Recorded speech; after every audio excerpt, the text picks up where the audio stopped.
Welcome into the best in paranormal podcasting. This is Darkness Radio. I'm your host, Tim Dennis. Got a great show today, folks. We're going to talk a little unusual, off the beaten path beasts today, beasts and monsters. We're going to talk Beasts Beyond Belief. In fact, that's the name of the book. Beasts Beyond Belief, Werewolves, Flying Cats, and Accidental Apes. It's an unusual name of the book.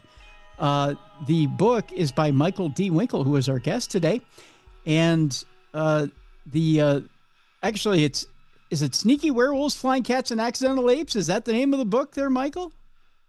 That was my suggestion for the whole title, but he said they might not understand that part. I Huh. can explain what they mean, but All right. we'll get into that. We'll get into it because it's not only an interesting book, but there's some interesting off the beaten path, not necessarily cryptids that you may or may have heard of, may or may not have heard of, that we'll talk about. And we'll get into it with Michael. Michael is quite the interesting person himself.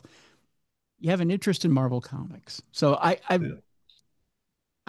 and let me do more of a proper introduction for you.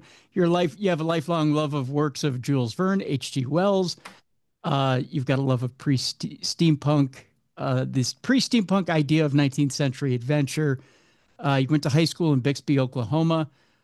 You discovered sci-fi authors like H.P. Lovecraft, Andre Norton, P.J. Farmer's pulp hero metafiction, Marvel Comics, astronomy, and true crime, and Charles Fort. So that brings in the cryptozoology part of this, which we're studying today. You received a BA in English from Oklahoma State University. You worked odd jobs and professionally published fiction stories and books on strange creatures and interesting facts, including, I heard of that somewhere, a compendium of mysteries, monsters, phantoms, and phenomena of the strange, and the Eyrie, which is a book of griffins in 2018. Um, so with that, we've got a proper introduction there. Uh, Sounds so good. tell me a little bit. Now, I got to dig into the Marvel comic stuff because I myself Oh, am a comic geek. I'm a self-professed comic geek. It's not any secret to my listeners and my viewers. Uh, I've done business with Granite City Comics up in St. Cloud. They come on the show, uh, every once in a while, and we do a little comic review, especially when it ties to the mm. topic of the show. So give me a couple of your favorites that you've collected over the years. Well, it's kind of easier to tell how I got there. When I was a little kid back in the 60s, all the superheroes were DC. I mean, Mhm. everyone knew Superman and Batman and Wonder Woman and all that. And I'd see in these old like magazines pictures of like Superman from 1938. Oh, that's eons ago. And then these things called Marvel comics started popping up, and I said, oh, I don't know about them. And I hate to say it, but I didn't really appreciate Jack Kirby's artwork until I was a little older. So. Yeah. But they Marvel would publish these old reprints like Where Monsters Dwell, Where Creatures Roam, and well, I had to have monsters, so I would buy them. And then they started coming up with their originals like Werewolf by Night and Man Thing and Tomb of Dracula. I said, oh, I guess those are okay because they're monsters.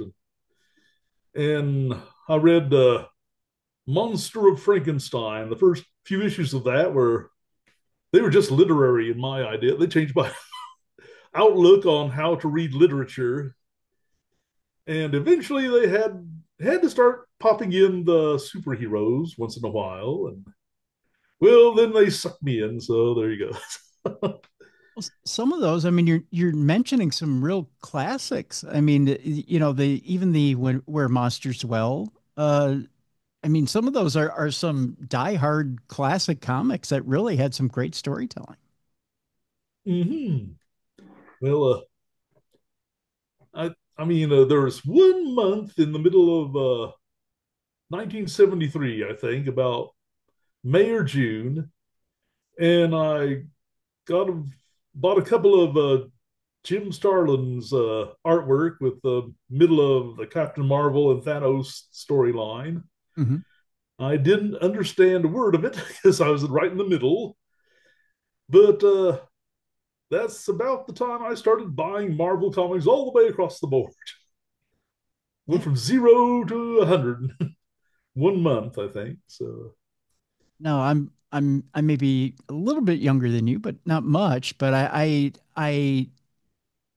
think I mean some of the most uh, some of the most gripping comics I think I ever picked up were, I mean, again, I follow an artist who maybe may not be familiar with a lot of my audience, but I'm a big John Byrne fan who mm-hmm. was you know, probably inspired a lot by Jack Kirby. Takes a lot of his style from Jack Kirby and takes a lot of his writing style from Stanley and Jack Kirby, and came in and of course wanted Fantastic Four, and Mm-hmm. wanted to do a lot of the stories based on what Lee and Kirby had done. And then, of course, you mentioned Jim Starlin. One of the biggest stories I think that really hit me where I lived was the death of Captain Marvel. I think that was probably one of the biggest stories that really hit me growing up. I thought that was just absolutely gut wrenching because, of course, Captain Marvel didn't die a typical superhero's death. He died from cancer. Mm-hmm. Yeah, But it's almost what I would have expected from Jim Starlin by that time, having read all his comics. So. yeah, yeah. It was one of those that told you that one of those books that told you that you could put real life into, what they were calling funny books back then, or it just something that mainstream media and mainstream society didn't consider to be a serious medium. Mm-hmm. So yeah, yeah, it was kind of a cool way to grow up and be able to take these fantastic stories and be able to digest them and be able to say, you know what, anything's possible. Which would bring us to our current topic here, Michael, which would be these stories that you've compiled and put into Beast Beyond Belief, and which is a wonderful book that you've put together. Which these stories that you put together, let's face it, um, some of these stories are a little, for lack of a better term, fantastical. But then you yourself have even put into the book that you've kind of, what's a good way of putting it? You kind of thrown caution to the wind and just said, you know what, I have to kind of not throw the baby out with the bathwater. Explain your philosophy behind writing this book. Well, basically, wanted animal themed tales of the paranormal, and it seemed like I would work and work on a chapter, and I'd say, "Oh boy, I've got a nice 1,500 words here," and I'd say, "I need 80,000 more." So started having to sort of spread it along, and I think it works sort of a spectrum. I mean, there's eyewitness reports sort of slide off into not so eyewitness reports and into folklore and legend and into other things like just slightly weird, like living coelacanth and just animal themes like the Bunny Man with an axe, who's probably a person dressed as a bunny. But, Mhm.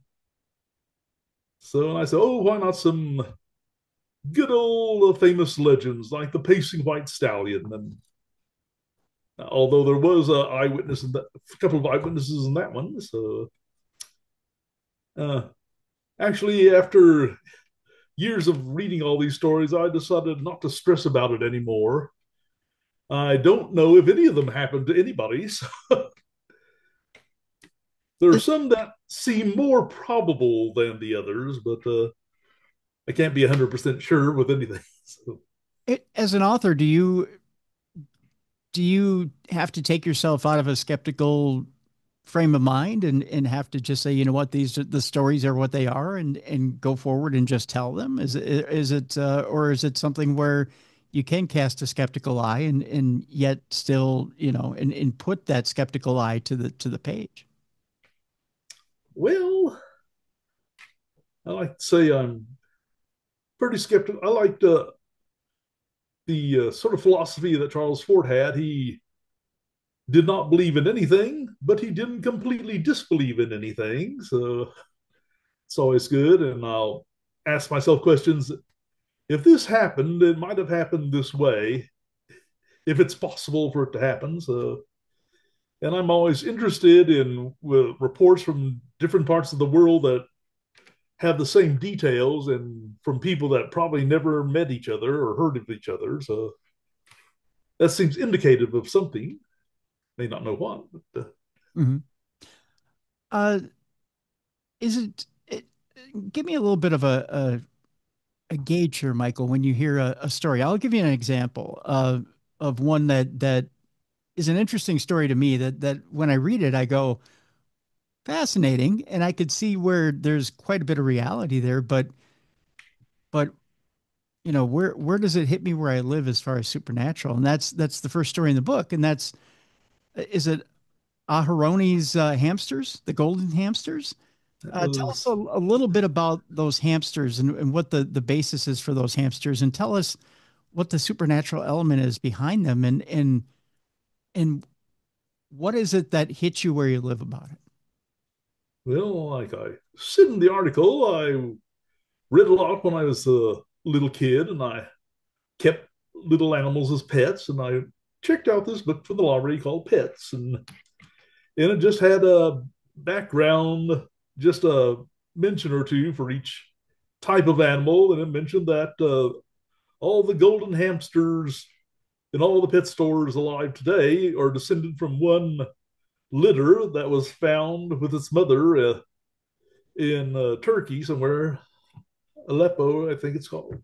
But and never, none have ever been found in nature since then. And I thought that was interesting, even when I was 10 years old. And Mhm. almost either this person found the last batch before it went extinct, when nobody else had ever seen them before, or it's like they just, like a litter just and its mother just sort of popped up there from somewhere else, and they found them, and others haven't popped in yet from anywhere else. And of course, once I started researching after that book was written about 60 years ago, so yes, they have found others since then, but they were all near the same city in Turkey. Like there was a little special gateway just for hamsters in the hills near Aleppo in Turkey. And so they all kind And there's always Charles Fort's favorite stories of small animals just sort of appearing out of thin air, even falling from the sky. And they sort of connected together in my brain eventually. interesting. Okay.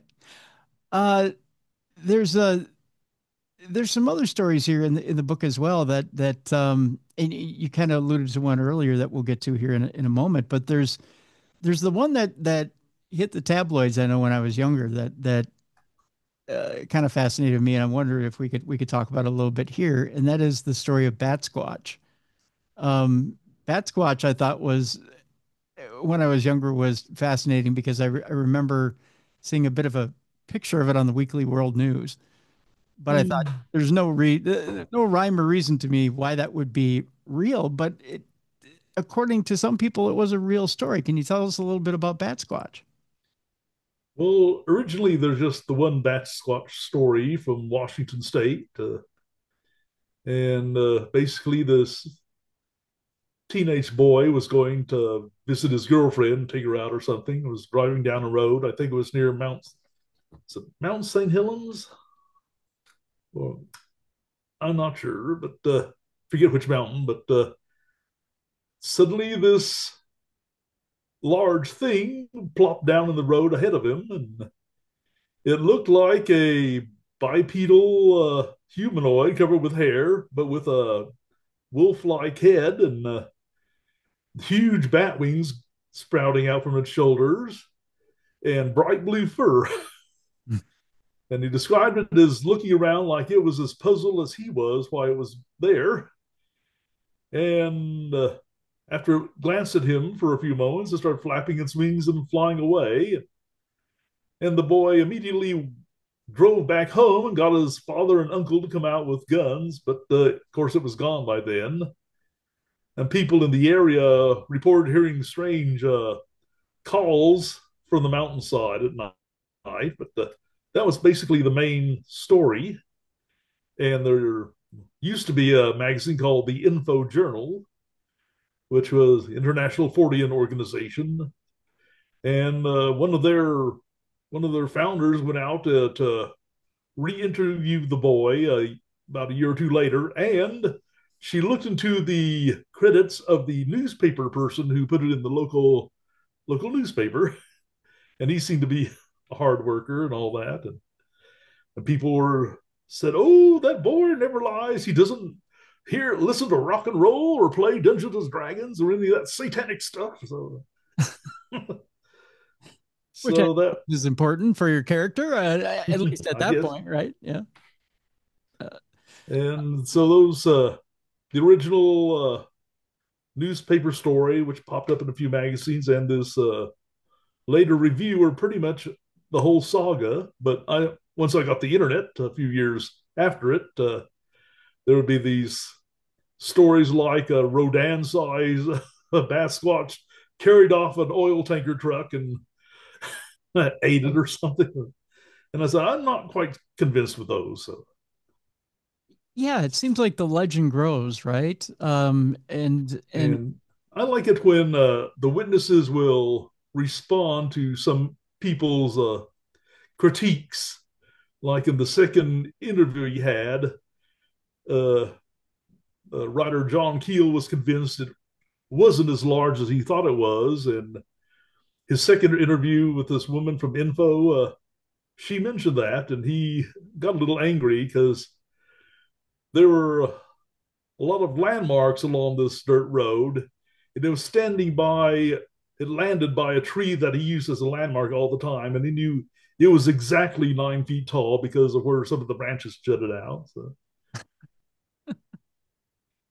well, that'll yeah, yeah. I mean, if you've got a landmark and you know or a benchmark and you know exactly how tall the thing is, I mean, why try and argue with it, right?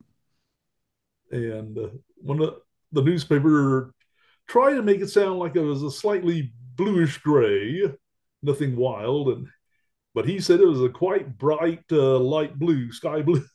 It's fur. So Huh. So I mean, he insisted on the details. So, he insisted that he knew what was going on with the creature, and they definitely wanted to argue it. That's interesting. So, as I'm reading through the book, and as I'm going through the book, I realize that you yourself have your influences, and you yourself have people that you definitely are hooked into, that you definitely followed, or I hate using the word fan. I really do, Michael. It's but people that are influences of you. Why don't you tell me, as far as magazines as well, magazines that you really love to read? You mentioned 40 in Times. I know Fate magazine is one of the ones mm-hmm. that you bring up quite often as well. But there's also different cryptozoologists that you cite as well. I know Linda Godfrey is one of them that you mentioned in the book. You mentioned Charles Fort.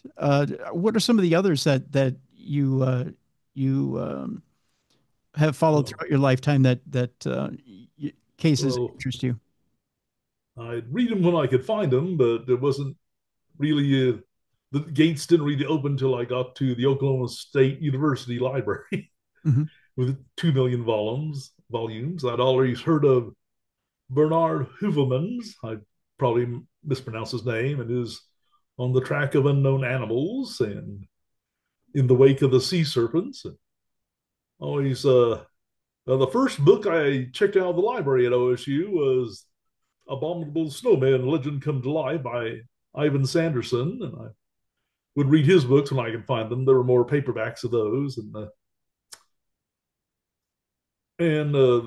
there was people in later years sort of dumping on him and saying his facts were wrong. But then I would find out that his facts were right. So that was good. And it's like modern researchers in the general paranormal as well as cryptozoology zoology. It's like they've forgotten all this or missed them all because, I mean, it was Sanderson who came up with the term UAP Hmm. as the back in the 60s, and they acting like it's something the government just came up with. Right. Yeah. Yeah. I think a lot of and people forget that. Yeah. and I was especially interested in this my chapter on the Yeti and what color is your Yeti, as I called it, because I pointed out that almost everyone describes the abominable snowman, the classic creature from the Himalayas, as having being covered with white fur, and I listed like a dozen sightings, the most famous sightings, and not a one of them mentioned anything about white fur. They were brown or sort of golden brown or gray or blonde was the closest you ever came. And Why do nobody why do seems you, to know that these days. why do you suppose that is? Why do you think people assume that the Yeti has white fur?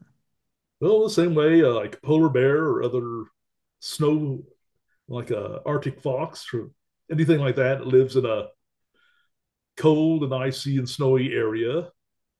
But as Ivan Sanderson and others have pointed out, they would probably only go up into the snow to get from one valley to another where there are things growing that they could eat. So, Hmm. but in the popular mind, it became a thing that was walking around the snow all the time.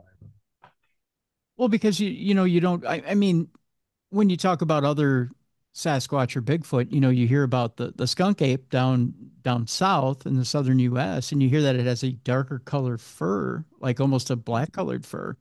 But then other Sasquatch that you hear about or other Bigfoot you hear about, it's generally a brown color fur, right?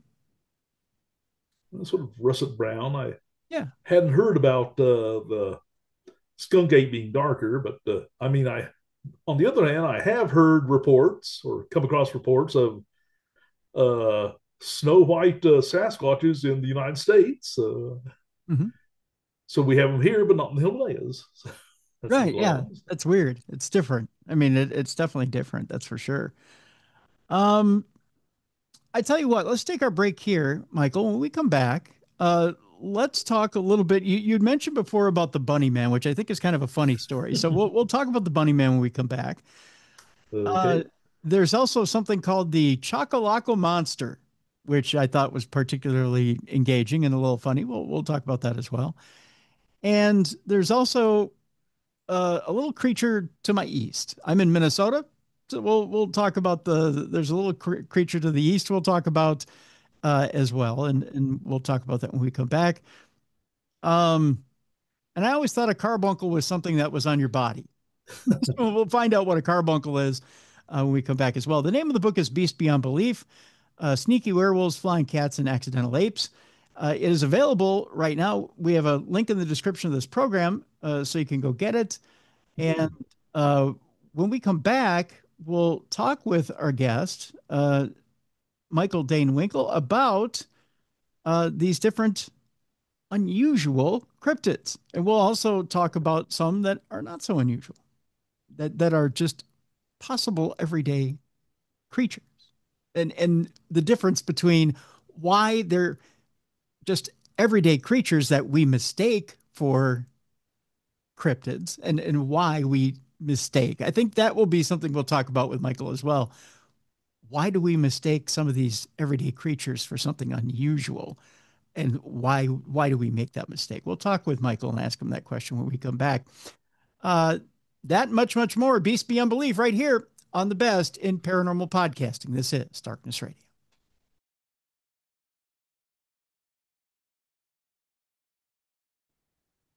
Welcome back to the best in paranormal podcasting. This is Darkness Radio. I'm your host, Tim Dennis. My guest is Michael D. Winkle. The name of the book, Beast Beyond Belief: Sneaky Werewolves, Flying Cats, and Accidental Apes. And I tell you, folks, there's quite a bit of material here in this book. It's a huge book, and you would think that when you think cryptids, we talk about the basic ones. You talk Bigfoot, you talk I don't know, Loch Ness monster. You might talk about chupacabra, but you don't get too much outside of that. Michael's done an excellent job of taking the what you would call the fringe stuff, the outside stuff, the stuff you've never heard of before, and some of those stories that really are out there, and you would go, you know what? I don't think I've ever heard of that before. And actually, there's some really entertaining stories out there as well. Um, one of the ones, actually, one of the ones that made me giggle. There's a story, Michael, in the book about, um, and I'm trying to remember which chapter it's in. A story about aliens that had landed specifically because they were enamored with someone's dog. Oh, Invasion of the Doggy Snatchers. That's it. Yes, that's the chapter. And that chapter alone, I got me kind of giggling. The fact that aliens would just be enamored with a dog and would just not want to go away until they I don't know, until they got a hold of a dog. And I don't remember the name of the gentleman who kept telling the alien no, that you can't have my dog.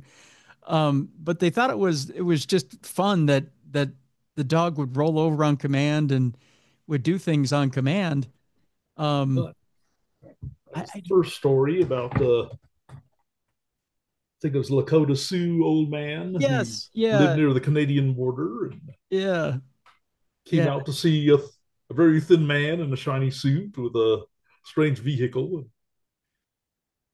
yeah. and it was near his dog, and he thought he killed it, so he shot it, but it didn't do anything to him, and he didn't seem displeased, and the dog was all right, and he had it do tricks, like basic tricks like fetch a stick and stuff like that, but the alien was just astonished. It apparently had never seen a dog before, didn't know another life form would obey little commands like that. So, and that's when it seemed want to take it with him, and he said no, and And the just fact took the dog back to the house because he didn't like the way he's eyeing it. and the fact that the alien just went, okay, uh, I mean, Well, you've already kind of flexed on the alien and it didn't hurt the alien. What are you going to do if the alien decides it's going to take the dog? I mean, it's not like you're going to stop it, right?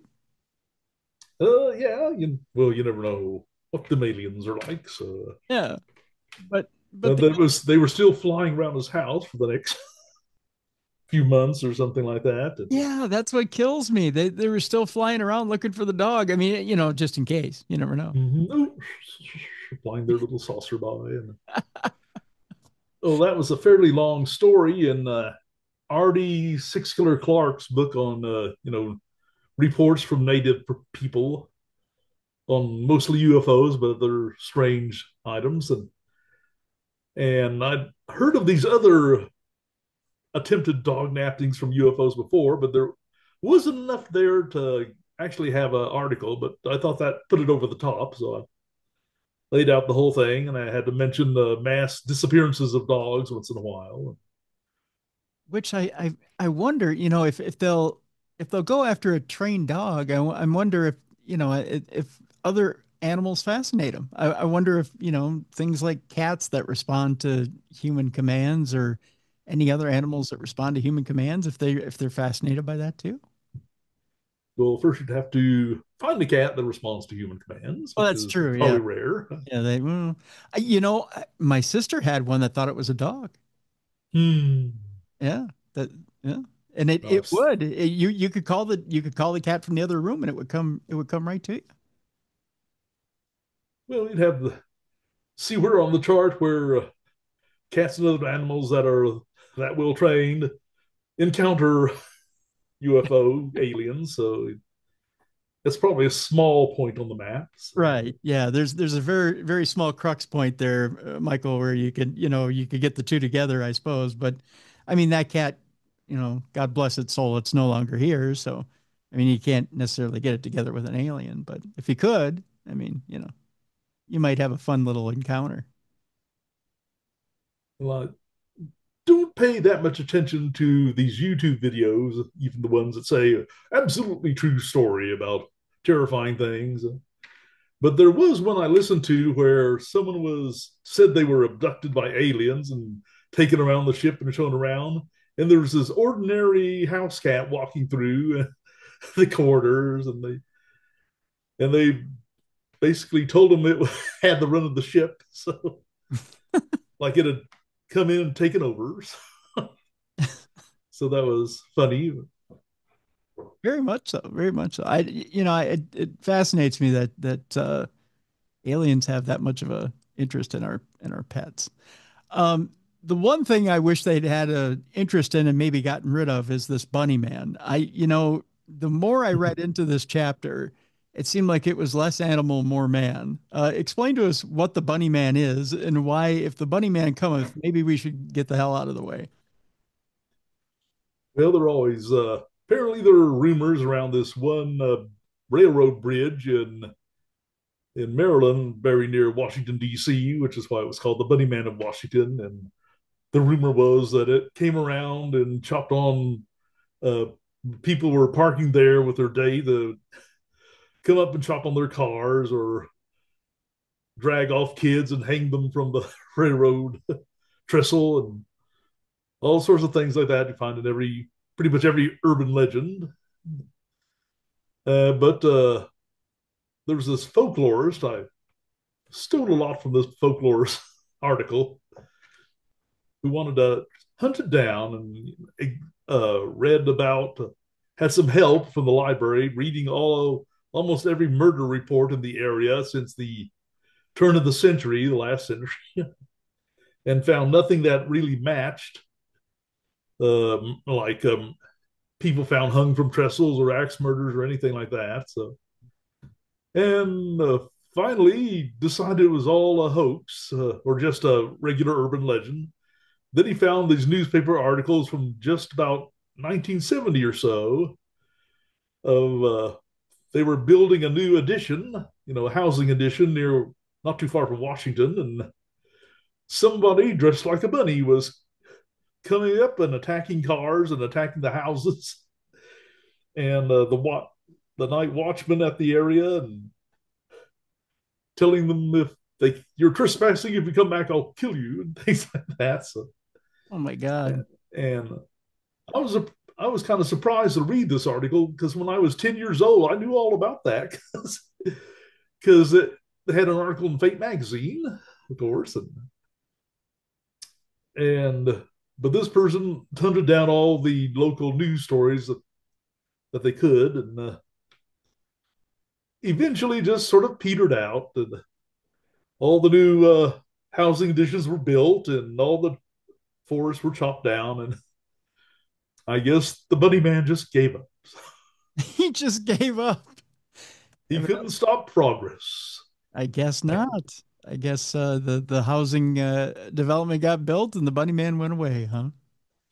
Just But it was I probably wouldn't have done that chapter if I hadn't come across in a short space of time all these reports from Linda Godfrey in the Fortean Times of people seeing giant rabbits or bipedal rabbits or humanoid rabbits that yeah, all look like real rabbits. So the bunny man was ordinary compared to them, right, right. but he has the big legend. So Well, in and fact, since then, I've been finding giant rabbit reports. I said, "Oh, it's too late to put in the book. Oh dear, I'll well, save it for next time." so you've seen other reports of giant rabbits since you've written the book? Yeah, mostly like letters to the Fortean Times. And Yeah. they'll get onto a theme and sort of follow it around So and say, "We saw there was this rabbit we saw in the field, but we swear it was the size of a donkey, but it's bounding around like a rabbit. So no, what can you do? see, Those big rabbits." I've got rabbits in my yard, but I mean they're not giant. I mean they're pretty big, but I mean by pretty big, I mean, probably, a foot tall or a foot and a half tall. But they're not huge, Mm. you know. They're not, giant. But what constitutes a giant rabbit? I mean, are we talking 2, 3 feet tall? I'd say almost human sized or so. What? We'll usually say it was if it was standing up, it'd be about 5 or 6 feet tall, and there are some of the ones that I collected in the book. They specifically said they were standing upright and were as large as they were. So certainly an odd thing to bring up. And not somebody in a costume. It's definitely, Apparently not. huh. Okay. All right. Well, No telling where them rabbits come huh. All right. Well, I guess I've from. never seen anything like that. I mean, and it's not a kangaroo, right? Oh, who can say? I mean, there's a phenomenon that's been dubbed the phantom kangaroos, mostly by Lauren Coleman, I think, where Yes. Yeah. kangaroos have appeared where they shouldn't be. And let's see, I was trying to find.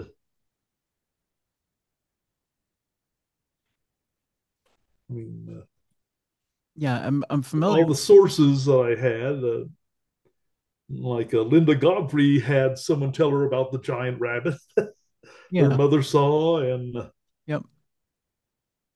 Yeah. and who's that fellow?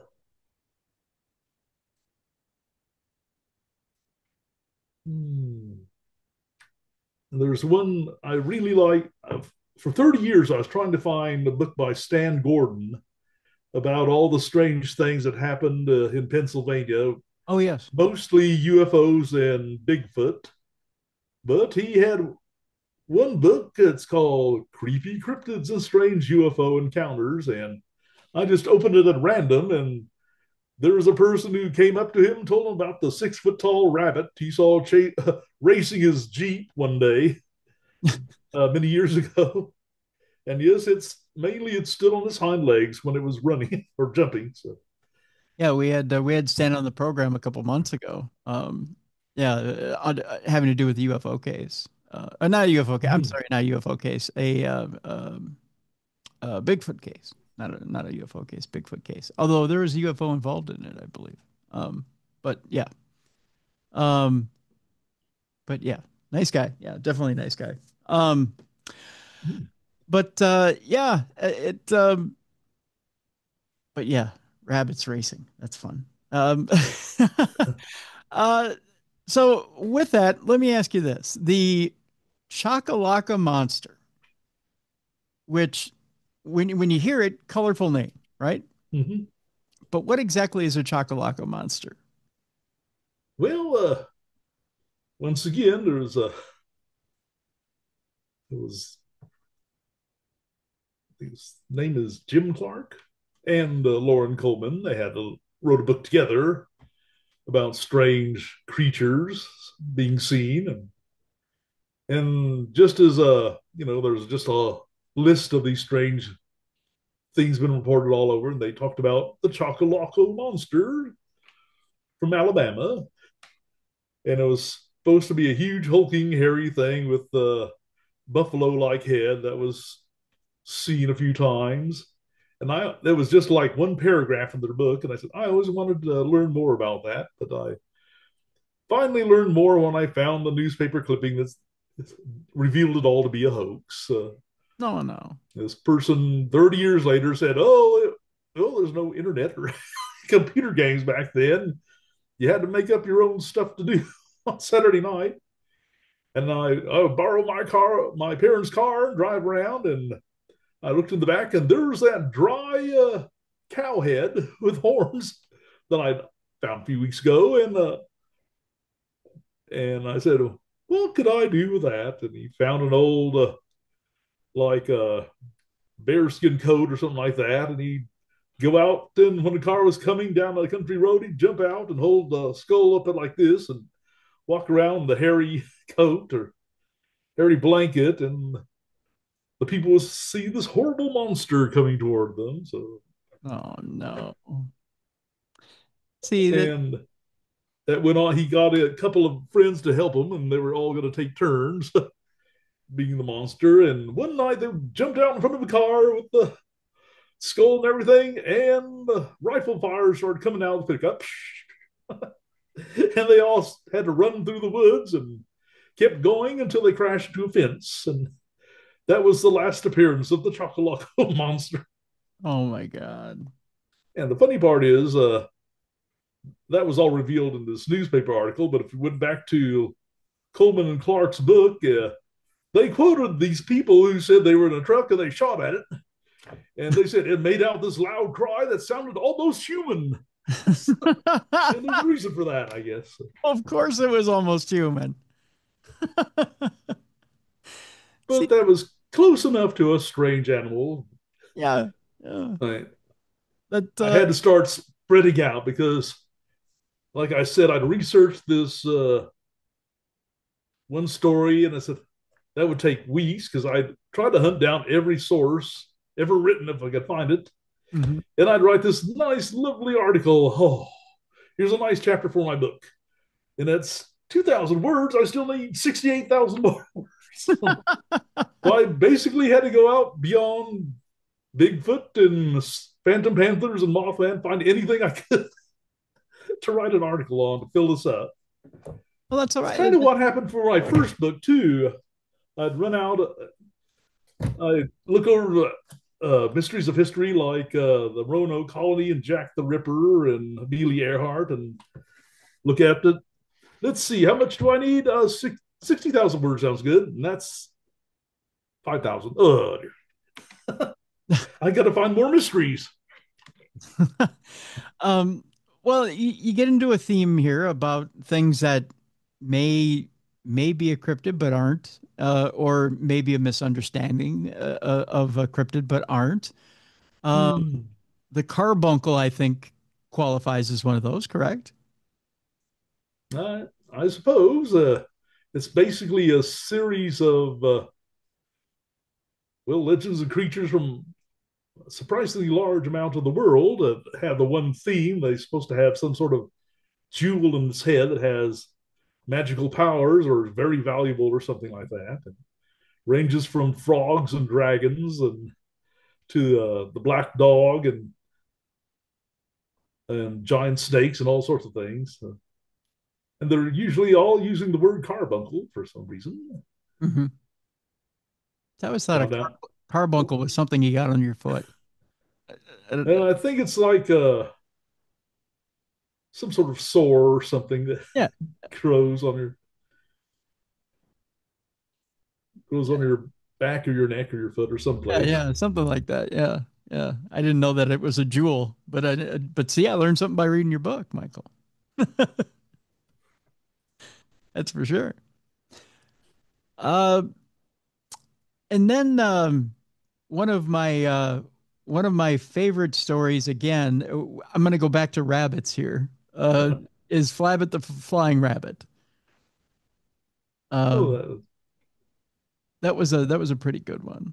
that was probably the longest to come to fruition from when I was like 10 years old and reading the Sunday paper. They had this, it was like the 25th anniversary of that story in 1970. And there was a little two-page spread with this drawing of this flying rabbit and the flying nun going by and looking puzzled because the flying nun was a TV show at that time. So, Mhm, mhm.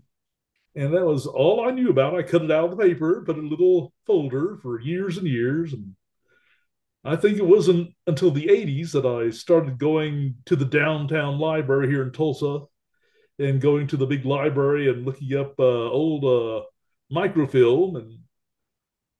And behold, there were actual stories about people seeing a flying rabbit in Tulsa back then. So I just had to scrape that all together and try to make a story out of it. So, That's for sure. That's for sure. A couple more here before we wrap up today's program. There's a little state to my east called Wisconsin, and I mm-hmm. know werewolves tend to be quite scary to people, and the idea that there's something canid that's hanging out there that's just waiting to tear them apart. What exactly is Mm-hmm. the Wisconsin werewolf? Well, it's another one of those stories happened. Long background, at least for me. About 1994, I started writing a werewolf novel, and I like to sprinkle supposedly true cases into my stories, which is something Manly Wade Wellman did a lot, and he did well. So I started looking for real werewolf stories or things like that, and I almost got a zero on that. Aside from a recent thing called the Bray Road Beast, Yes. there was an old lady in Texas in 1960 who said bipedal wolf was scratching on her screen window. That was in Fate magazine, and there's the old medieval werewolf stories. But aside from that, I couldn't find anything. But then Linda Godfrey wrote her book, and it was actually there's some articles I read first, but then she wrote her book on that whole event, and I thought there wasn't much to that, but apparently people who read it started sending in their sightings, and there's enough for a second book. I think it was called The Michigan Dog Man, Mhm. and the her first book had a little picture of Wisconsin near Delavan, where it was all happening. They had little black dots, just a few of them for the witnesses. And the second book had more black dots in Wisconsin from other sightings, and black dots in Michigan for the dog man there. About the third book, she had most of the United States with reports from Georgia, New York, and Pennsylvania, and a lot more in the north central area, because it could have been that people were saying, "Oh, here's someone who's heard of this stuff, and I've seen one, so I'll send in my story." Or they could just be jumping on the werewolf bandwagon. I'm not sure, but when I first read the first couple of books, I was pretty skeptical and thought, no, maybe they missaw a bear or Bigfoot or something like that. And uh, but I think it was near the end of the second book. It was a report from a Cherokee hunter who was in Georgia, just hunting deer, and he was mainly in this thick forest with one long dirt road running, splitting it in half. And he would go across the road back and forth while looking for deer and stuff. But there was something a couple of hundred yards down the road that was going back and forth also, and seemed to be more interested in him than any deer. And he described what it looked like a bipedal, huge wolf creature, and he described the smell and its glowing eyes and all sorts of things very, very thoroughly. I guess if he was a Cherokee tracker and hunter, I guess he could do it. And there's something about that one that just made a paradigm shift in my head and said, maybe there are these creatures running out there. I'd love it if there were, but I've never really seen evidence before. And of course, it's just been increasing since then, the number of reports. Right, right. Yeah, and in fact, our friends at Hellbent Holler, I think, ran into if it wasn't Sasquatch, I think it definitely was one of those creatures. It was definitely a dogman creature in the area that they were in North Carolina that they were in their most recent film in the Mm-hmm. Uwharrie Mountains, that they were in. Um, yeah, I think Linda Godfrey was onto something when she blew that phenomena wide open and kind of not really not introduced, but reintroduced it to people and said, "Hey, you know what? I think we should take a look at this again." And there's this Beast of Mm-hmm. Bray Road here, and it may not be Bigfoot. It may be something entirely different. Uh, I've heard that at first, and maybe it's still true, that a lot of Bigfoot hunters tried really hard to make a dogman report sound like it was Bigfoot and tried to correct the witnesses and said, mhm. no, it didn't really have a face like that. Yeah, No, it didn't really have pointed ears. yeah, yeah. And so I know Jay Bachochin now is doing a lot of the work that in that area in Delavan that Linda Godfrey was doing. And he's done a lot of different films on YouTube, and in fact, he has a new one I think that just came out. That's on YouTube now. So um, yeah, a lot of work still coming out of that area, out of uh, the that area of Wisconsin. So Now, there yeah. was something I noted from that old Bigfoot hunter John Green, long before the Bray Road Beast story came out back in the 70s. I read one of his books, and he was complaining about those newspapers always putting, trying to spice up stories with these fake details. And he mentioned one account of this young man, I think it was in Georgia too, that encountered a huge hairy creature that was to John Green obviously a Sasquatch, but the newspaper said it had long pointed dog-like ears and big fangs and claws on its hands. And oh, those newspapers making up stuff. So that's how he explained that away. So, Mm-hmm. Hmm. so might have been a dog man back then. Might have been. Might have been. You have a story. Interestingly enough, I say this in jest. You talk about the Rat King in the book, and then as you talk about the Rat King, which is this giant rat, you also go on to say that now there's reports of a Squirrel King. I'm telling you this, Michael. I have the Squirrel King in my yard, Uh-oh. and he's about the size of a large dog, and I've named him Arnold. and Hmm. and I've told my listeners about him many times, but I named him Arnold because I imagine he has the voice of Arnold Schwarzenegger, and he eats me at a house and home.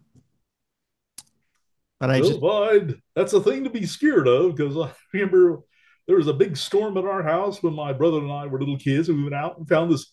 We found this little baby squirrel, apparently blown out of a tree, is about the size of your forefinger with a tail, and it was unconscious. And we went into the garage. We built this little box for it. Used a very small mesh wire and boards and everything. Made a little house for him and put him in there. And he finally woke up and recovered. And he was just hitting the side, bouncing off like a bullet from the sides of the cage. And we recoiled, and it was obviously that was not going to be a pet. So we put it out in the backyard and opened the door and ran away. And if a thing that big can frighten you, I hate to see Arnold. So, Arnold's huge. You could put a saddle on Arnold and ride him to town. uh, He's that big. Um, but yeah, but I can still fat shame him. Um, he'll he'll come up to my we have a little area where we have dishes out because we have chipmunks. We have trained chipmunks. And they have names and they all answer their names. But Arnold answers to his name. And when he comes up to the dish and he's eating too many peanuts, I'll tell him, "Really? Do you need another one there, fat ass?" That's what I'll tell him. And he'll go, "Ooh," and then he'll run away. So he knows that, yeah, he can be fat shamed. So I figured I would tell you that I know the Squirrel King and he lives in my yard. So uh, yeah. And he's easily fat shamed. So I don't know if you have room for that in a book or not, but I if you ever see it, I'll warn people if they see a giant squirrel, you could try that, fat shaming them. Hey, Chunky, you gonna take a bite out of me too? Yeah, exactly, exactly. And finally, the one thing that I found a bit disturbing in the book had to do with the red dragon stamps, which I know this is an older story, but the fact of the matter is to me it feels very secret society. Can you tell us a little bit about the red dragon stamps? Well, about the only source for that was 40 Times, of course, and they got that from a stamp collector's magazine from the 1920s, I believe. And basically, this professor was trying to translate a book in Welsh that talked about some sort of Red Dragon Society. And one day he disappeared, and no one knew where he went. His wife called the police and all that. And meanwhile, in the nearby woods near the university he taught at, these little children said they saw this huge red animal that was in a cave, but these men dressed in funny clothing came out and told them to go away or they would get in trouble, and they did. And they made it sound like it was, well, a Welsh red dragon. And then the professor reappeared sitting on a park bench by a lake, and the book he was trying to translate was gone, maybe confiscated by someone, and he really couldn't tell them what had happened to him when he was gone. But and several people around town were getting bits of mail, letters in the mail, saying that the professor was okay and he will be returned soon enough. And they had these non-postal service red stamps on them with a red dragon on them, and somehow they accepted them as actual postage. And apparently, the story was written up for this stamp collectors magazine just because of the stamp aspect. But a researcher for the Fortean Times found it in that old magazine, decided they had to revive it. And I decided I had to revive it from this 40-year-old Fortean Times. So Yeah. that was it. No. Yeah, it's a bizarre story. And the fact that the professor goes missing, he eventually comes up, but he can't remember anything. And yet the society runs in the background, right? And Some sort of society didn't want them to translate that book, I guess, into yeah, English. and whatever that was in that book is still mysterious. So interesting stuff. Top secret. Very much so. Very much so. Well, the book's available right now. It's called Beasts Beyond Belief, Sneaky Werewolves, Flying Cats, and Accidental Apes. My guest is our author of that book, Michael D. Winkle. And Michael, I want to thank you so much for being with us today. Well, thank you for having me. Starting to get the hang of these podcasts, I think. So yeah, there you go. There you go. Well, and here's a few books in the background that I'll just have to research and write another book. There you go. Absolutely. Well, we'll have you back when you have another book out there. Absolutely. Thank you so much, Michael.